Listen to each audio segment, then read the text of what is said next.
Welcome back. Are you enjoying this teaching on the women of the Bible? Again, I think they're amazing. I think they're just so strong and so incredible. Very, very incredible women. And last week we were talking about Esther, and now I wanted to go into a bride for Isaac, Rebecca. Rivka is the name in Hebrew, Rivka, and she's beautiful, and I think that name is beautiful. So we wanted to go back to the beginning. In the beginning, in choosing this bride for Isaac, she had to be special.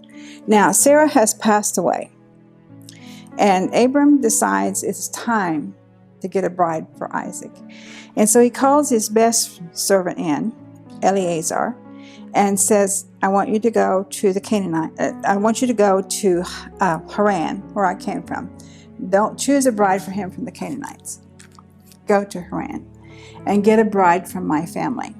Now, the Canaanites were still in the land, but they were rude and crude, and they brought a great deal of sorrow to the people there that intermarried with them. It just didn't work out well. So he said, I want you to go back to Haran, and I want you to choose a bride for Isaac. And so Eliezer says, all right, I can do that, but what if when I get there, she doesn't want to come? And then Abraham says, well, then if she doesn't want to come, then you're released from the oath. And so Eliezer swears an oath to Abraham that he will go. And it takes 10 camels. And this is not a short journey at all. It's a journey by camel that will take a couple months. And so he goes to Haran with these camels. And when he gets there, he doesn't know what he's going to do. So he says, Lord, God of Abraham, I need the right wife for my master's son. So let her be the one who offers to give me a drink of water. Now he got there, this is Genesis 24. He got there at the time that the women go out to the well to draw the water. This was, a traditional thing women do. And so he went out, got there in time to get the water, and he said, the prayer was, let her be one who offers me a drink. And so these women came up, there were a lot of them, and he's just standing there, hanging out, just doing his thing, when this really pretty young lady came up to him and said, would you like a drink? And so she took the pot from her shoulder and poured him a drink. Now these are not Tupperware pots. These are heavy pots, and they're clay and they're porous. And you have to be pretty strong to handle one. And then when she's carrying it on her shoulder or on her head, as some of the Middle Eastern women do, she takes it down and she pours him a drink. And then he said, okay. And then she said, I will draw water for your camels as well. Whoa, now this is something else. He had 10 camels, and each camel will drink about 15 gallons of water to replenish their hydration. And that's heavy. Water is heavy. Now, I don't know about you, but at home in my garage, I have my emergency water supply that they tell us to get because we should be part of the solution, not part of the problem. And so I have these big blue containers that hold 7 gallons of water. And it's all I can do to move one. And when I say move it, I'm like, oh, I can hardly carry this. And I'm scooting and pulling it out to dump it and to put fresh water in it. She's going to water 10 camels. She's going to pull 150 gallons of water from the well and go over and water the camels. Now that's strength. I mean, this lady is not only beautiful, but she's hardworking and she's willing to give. She has that generous spirit that is so indicative of Abraham and his family. And so she waters the 10 camels, and he stands back and he watches. Now you would think that he would help her, but he's watching her because he wants to see, is this the right person? She came before the prayer was even finished, she shows up and starts doing them. Chapter 24, verse 21 says, meanwhile, the man was gazing at her in silence. to know whether the Lord had made his journey successful or not. Then it came about when the camels had finished drinking that the man took a gold ring weighing a half a shekel and 2 bracelets for her wrists weighing 10 shekels in gold. And he said, "Whose daughter are you?" And she said, and he said, "Where's your father?" And she said to him, "I am the daughter of Bethuel, the son of Milcah, whom she bore to Nahor." And again she said to him, "We have plenty of straw and feed and room to lodge in. Come on home with me." This was such a blessing for him. I mean, he ends his journey, he prays his prayer, and God answers the prayer. And we don't always get our prayers answered instantly like that. In fact, I don't know if we would even appreciate the prayers if we got them answered instantly like that. Sometimes it's the waiting that causes us to grow. But he's on a journey, and time is of the essence because Abraham is getting older, and Isaac is 40 years old.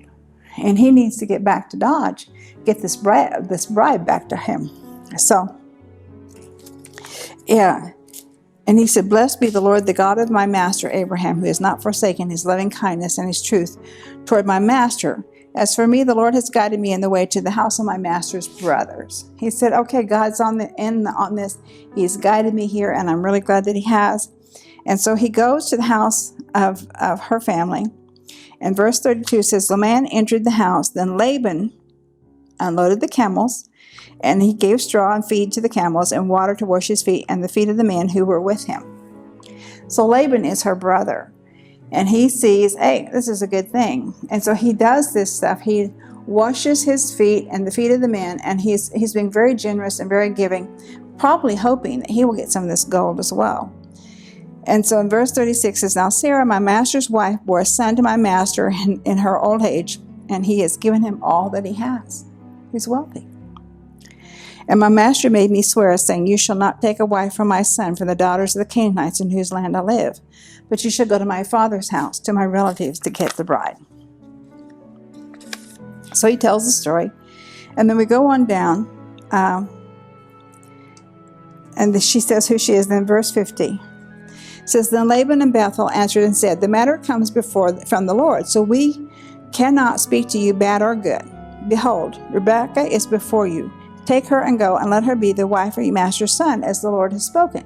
He said, okay, you can have her. Just take her and go. I mean, this might be a little bit abhorrent to us, but the point is, this was an arranged marriage, arranged by God. And she hadn't met her husband yet, but she knew she would love him because this is a God thing. And it was a custom in those days that the bride would be chosen for the bridegroom. And it wasn't a hard thing. It wasn't a bad thing. And now, in some instances, brides are still chosen for the bridegroom, sometimes rightfully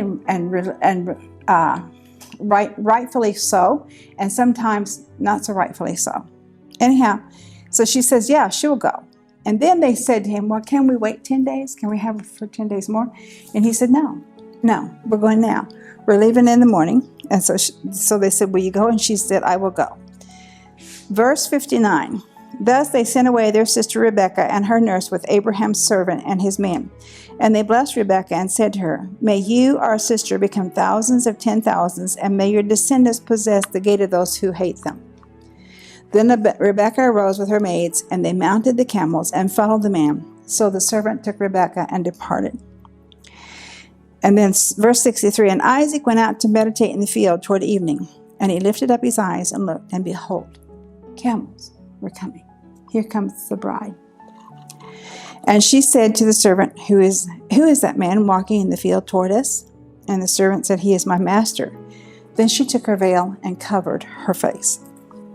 Then Isaac brought her into his mother Sarah's tent, and he took Rebekah, and she became his wife, and he loved her. Thus Isaac was comforted after his mother's death. He loved her. He didn't love her before he married her. He'd never met her before. He didn't know anything about her other than she was of his family. But he loved her. And that was important, was that he loved her. Even after they were married, he loved her the rest of their life together. And so he's 40 when they get married, and they're married 20 years. And she doesn't have any children.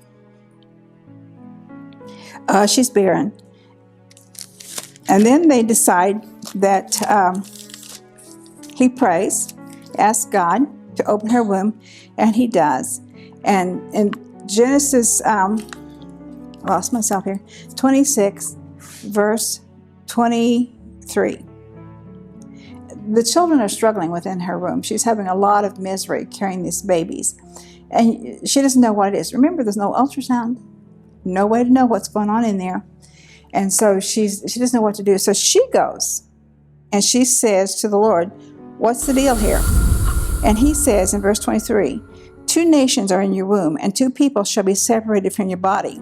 And 1 people shall be stronger than the other, and the older shall serve the younger. Okay.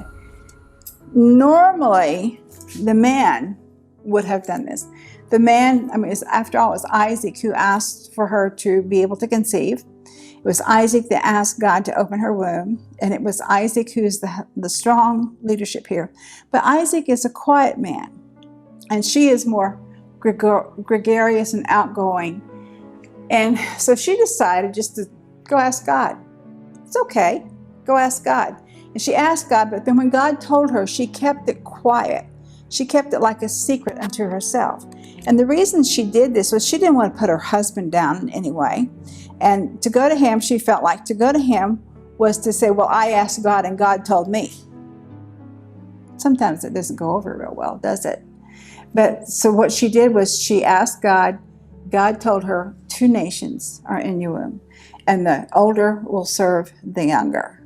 And so she has all this time during the remainder of her pregnancy to ponder this, and said, verse 24, when her days to be delivered were fulfilled, behold, there were twins in her womb. Now the first came forth red all over like a hairy garment, and they named him Esau.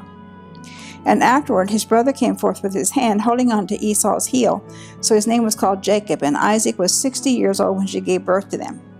Okay, I want to clarify something here, or what I think clarifies this point. Because what we have here is Isaac holding onto the heel of Esau. These kids are in the birth canal, and he's holding his head. Stop to think about this. And this whole thing seems phenomenal, but just think about it for a minute. With the baby coming out first, and if they're born that close together, he's kicking the head, the soft spot of the baby coming out next, because they come out, 2 of them, bang, bang. And so when Isaac is holding his hand up like this, he's protecting himself. It doesn't mean he's grabbing his brother, trying to hold him back or anything. He's protecting himself. Now you may say that's a far reach. Okay, say whatever you want to, I don't care. But the point being is, that's no further than some of this other stuff that we've heard that's absolutely miraculous in the Bible. We hear all kinds of stories, like we're going to hear later on about Jacob and Esau coming out, and one of them having the cord around his arm. We're going to hear all this kind of stuff. Miraculous. Incredible things. But this is God. This is God setting up a people, setting up a nation. It is God directing and doing. And so what we have here is miraculous things going on. And so if you want to think that that's a far reach, go ahead. But if babies are born really close together, it's not that impossible to think about that. And so he's protecting himself from the brother who would kick him in the head. Esau was a phony. Isaac, in verse 28, says, 27, so when the boys grew up, Esau became a skillful hunter, but Jacob stayed in the house with his mom. He was a peaceful man. He lived in the tents, and he studied Torah. Now, we don't have the written Torah at this point. We don't have the Torah. But according to Judaism, the Torah was before the earth was even created. The Torah existed. And so he had some degree of knowledge of the things of God. And so he was a studious man, and he was a quiet man. And he stayed in the tents and studied and worked with his mom and all stuff. He was not a mama's boy, but he was definitely her favorite. And so time came down, and Rebekah loved Jacob. Isaac loved Esau, but Rebekah loved Jacob. He was her favorite. And so now this is where we see all this stuff come into into fruition here. So we see in verse 28:9, it says, when Jacob had cooked stew, Esau came in from the field, and he said he was famished. And Esau said to Jacob, let me have a swallow of that red stuff there, for I am famished. Therefore his name was called Edom. But Jacob said, first sell me your birthright. And Esau said, behold, I'm about to die. So what use is his birthright to me? I mean, really? Really? I'm about to die because I'm hungry. We all say that, don't we? I'm so hungry I could just die. I'm so hungry I could eat a horse. I'm so hungry I could eat an elephant. Really? We ever heard of just saying, hey, I'm hungry. Feed me. I'm hungry. Can I have some of that stew? But he just says, take the birthright. It doesn't matter. If I don't eat right now, I'm going to die anyway. I don't think the man was starving to death at all. But he was just holding it as something not worthy of being honored and respected. So he gives his birthright up. And then we go on. We see all kinds of things happen with him. But then the next thing we know, in chapter 27, verse 30. I'm sorry.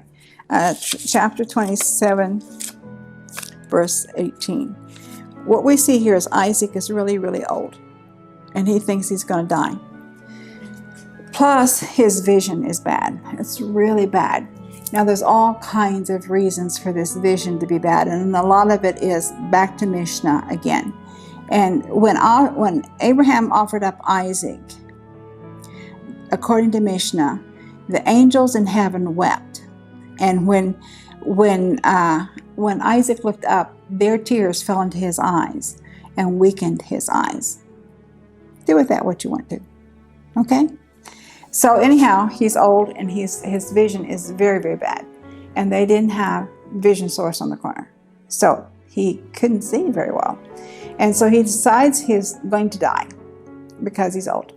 So he sends Esau out into the field to get him some venison. And then when he comes back with the food and he eats it, he will bless Esau. Now, Rivka hears this blessing. She hears it and she's concerned because she remembers what God said to her when the children were in the womb. She's remembering that. And she said, this is not the way it's supposed to go down. It's supposed to go down with Jacob taking the lead. So she calls Jacob and she says, hey, get in here, go out there and get 2 lambs and we're gonna fix those. And then you're going to take them into your dad. I'm going to fix them his favorite way. And you're going to take them into your dad, and he's going to eat them, and he's going to bless you. He will give you the blessing. Jacob's afraid. He's afraid of what's going to happen because he really knows that his father, although he can't see, he's going to know that it's Jacob and not Esau. And he said, he'll curse me instead of blessing me. And she said, don't worry about it. I got it. I've got it covered. How many times we tell our kids that? Don't worry about it. I got it covered. And so that's what she said to him. Don't worry about it. I've got it covered. The point being is that you're going to have to do what I tell you to do. You have to shut up and listen. You're going to have to trust me on this because I know what I'm doing. Most likely, he has never been told what God said to her when she was carrying the babies in her womb. So he's obedient. He does what mom says. She takes sheepskin, goat fur, whatever it is, and puts it on his body because he said, Esau's a hairy man. I'm not. I'm smooth. And she said, don't worry, got it under control. And so we're going to do this. And so she puts this skin on him that makes him feel like he's hairy as well. And then she sends him into the dad with the food. And he came and came close to his father and he kissed him. And when he smelled him, he smelled the garments that smelled like Esau. The voice was that of Jacob, but the smell was that of Esau. Now, we all know how to recognize people according to their smell, right? I remember a number of years ago when some young men I know were in high school, and they were blindfolded. They were like the football team. They were blindfolded, put on the stage, and then they had to identify their mother, which one was their mother, by the smell. would they recognize her perfume? And it was really cute because most of them recognized their mom's fragrance. And so they identified their mother just by the smell. Well, this is what you have going on here. You have Isaac recognizing the smell. He can't see well enough to see who it is, but the smell is there. Now, the voice is different. And I'm surprised at that because, although not too surprised, I have 2 sons, and their voices are different when they're standing before me. But let them call me on the phone, and their voices sound the same. And I have to talk to them for a few minutes before I recognize which one I'm speaking to, unless I've looked at caller ID before I answer the phone. So I always say, keep talking. Well, so that's what the situation is you have here. It's kind of like, come over here. Let me feel you. You sound like Jacob. You smell like Esau. Let me touch you. And so when he touched him, he thought the skin was that of Esau. So then in verse 27, he says, see, the smell of my son is like the smell of a field which the Lord has blessed. Now may God give you of the dew of heaven and of the fatness of the earth and an abundance of grain and new wine. May people serve you and nations bow down to you. Be master of your brothers, and may your mother's sons bow down to you. Cursed be those who curse you, and blessed be those who bless you. The dew of heaven is a material blessing. Many people serving you is a political blessing. And your mother's sons bow down before you is a spiritual blessing. So Isaac blessed Jacob with the blessings of heaven. And as soon as it was over with, he gets out the tent, and in comes Esau with the food he's prepared. And the father realizes then that there has been an issue. And so he says, really, instead of revoking the blessing, he went ahead and gave it. And he gave a blessing to Isaac, or Isaac gave a blessing to Esau, and he said, behold, away from the fertility of the earth shall be your dwelling, and away from the dew of heaven from above. And by your sword you shall live, and your brother you shall serve. But it shall come about when you become restless, that you shall break his yoke from his neck. So Esau bore a grudge against Jacob. Rebekah then is not through manipulating the situation. She comes back in and she says to Isaac, I'm tired of living because of the women. And so what's happened is Esau, in his defiance and in his rebellion, has gone out and married some Canaanite women, and they're really creating havoc within the family. And so she goes before Isaac and she says, I'm really tired of these women. I'm really tired of it. They wear me out. We're not the same ideology. We're not the same thought process. Let Jacob go to Haran and get a wife. It's a long journey. He's going to go by himself. But she feels like this is the only way she can save her son. And so Isaac gives his blessing. And they think it's just going to be a short journey, just a few days. She does not realize when she said to Jacob, let the curse be on me. She does not realize that the curse, when she said that was really what's going to happen, because she would never see her son again, ever. She would die before he returned. But Isaac, whom they thought was dying, was still alive when Jacob returned from Haran with his wives and his children 20 years later. Rebekah paid a big price. She paid a big price because she recognized the fact that God was doing something in this family.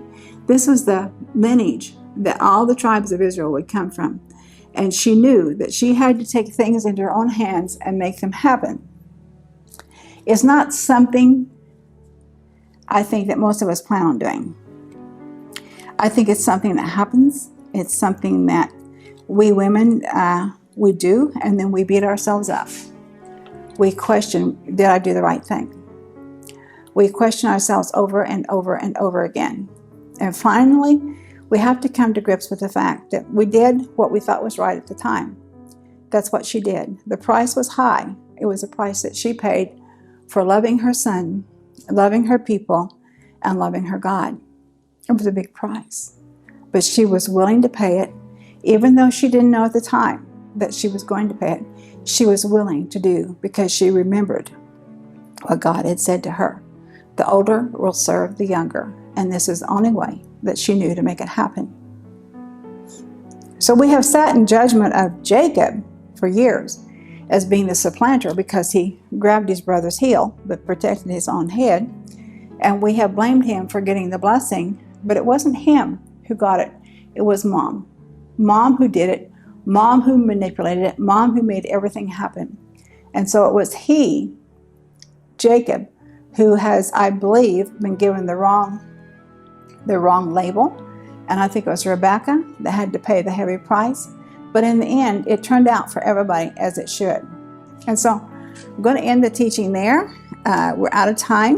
I wanted to tell you, Shalom, Shalom, Yerushalayim. Pray for the peace of Jerusalem. Keep Jerusalem in your heart and in your mind and in your teachings and in your life, because that's where the peace is coming. Remember, when the Lord returns, He's coming back to Jerusalem. He is not coming to New York City. He's not coming to Amarillo, Texas. When He returns, He will come back to Jerusalem to reign and rule. And this is what we want to have happen. And this is His lineage. God bless you. Shalom, Shalom, Yerushalayim.